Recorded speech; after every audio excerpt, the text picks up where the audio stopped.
Hello everyone. You are watching a segment of the Countdown program from January 18, 2024.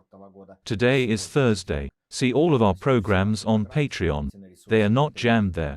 And thanks to everyone who is becoming our patrons right now. I'll talk about the themes of the postscript later, but now about the most important thing. After the loss of the A-50 and EL-1820 a quiet panic began in the General Staff of the Ministry of Defense. According to the British Ministry of Defense, a possible successful attack by Ukraine on the A-50 is of great significance. It is likely that Russia will now be forced to reconsider the issue of limiting the range of its aircraft. The A-50 is critical to the Russian aerial surveillance picture of the combat space. End of quote. To be clear, the A-50s are key components of the fourth-generation aircraft that Russia is deploying. They are especially important for intercepting low-flying cruise missiles and aircraft or long-range drone strikes. Fewer A-50s and other early warning systems would make Russian ships in the Black Sea highly vulnerable to surprise attacks by low-flying F-16 fighters, and Moscow's defenses would be forced to work around the clock. And now, near St. Petersburg, a Ukrainian drone explodes, attacking an oil terminal. Indeed, the Russian Cyclops is now virtually blinded and will not be able to provide critical information with the help of a plane shot down over the Sea of Azov. The Russian Ministry of Defense whispers that this could most likely have been done by specialists from Britain. According to data provided to us by an informant, in the General Staff of the Russian Ministry of Defense, part of the generals is already ready, if not to capitulate, then to begin leaking secret data to the West. Some high-ranking generals who do not have direct access to Western intelligence services ask their acquaintances to call those who can arrange this for them without disclosing their names.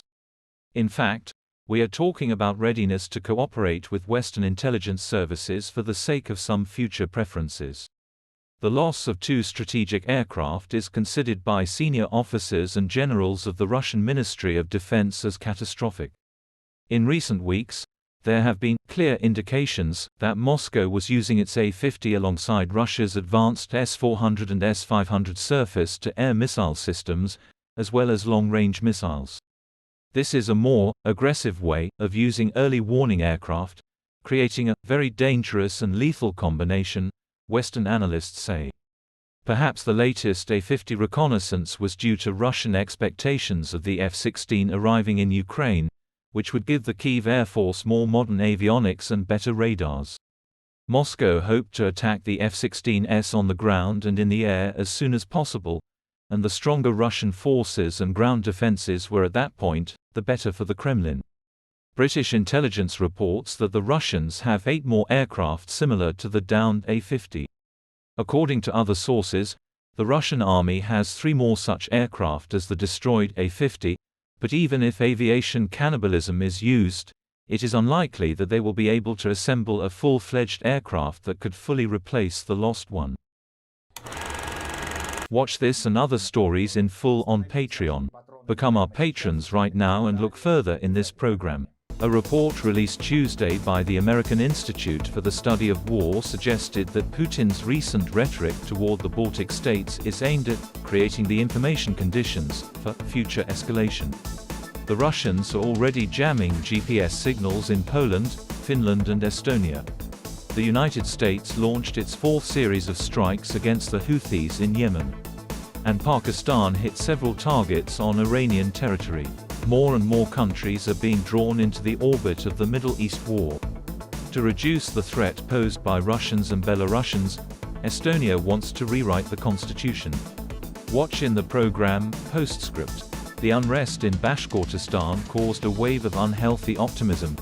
It has begun, the region is about to secede. But the swamp gurgled and became covered with duckweed. And the head of Bashkortostan, Kabirov, called the activists traitors, fueled by puppet masters from abroad. Nikki Haley, who is running to become the Republican presidential candidate, refused to take part in the next televised debate, which Trump stubbornly ignores. The next debate I'll be in will be with either Donald Trump or Joe Biden. I'm looking forward to it, she said. And that is all. Become our patrons and see all the details on the Patreon resource. Soon there will be even more programs, more videos. I hugged everyone.